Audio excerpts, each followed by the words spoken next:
Takže servisy. Za mňa auto super, pecka. Hlavne stav sa mi páči a výbava. Že to je nelakované, že to má 8 stupňovú prevodovku a že je veľmi zachovalúčky.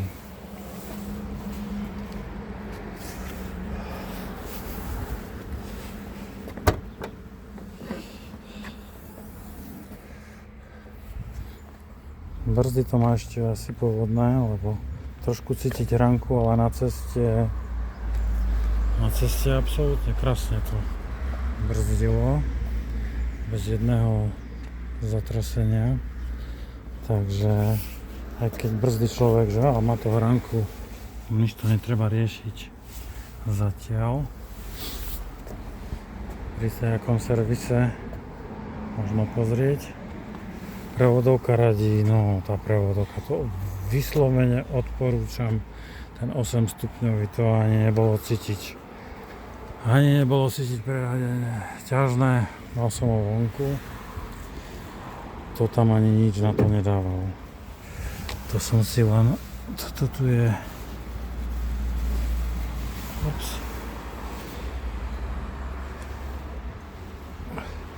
To som si zamazal nohu, je tam vosk na tom. Na to nebolo.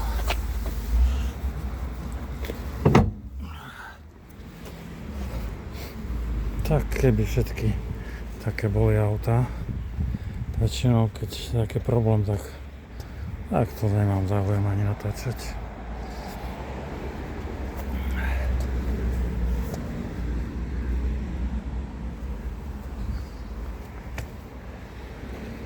Takže nelakované auto, veľmi pekný stav, napriek 156 000, perfektné.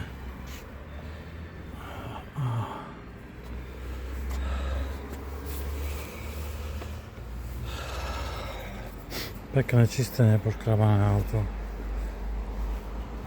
Akože v kolesa, no bez škrabančeka.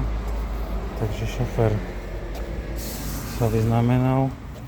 Jedine čo tu, kde na dverách som našiel také malé. Tuto vidno, tuto tak kde vidno. Kde to je? No ani to neviem nájsť.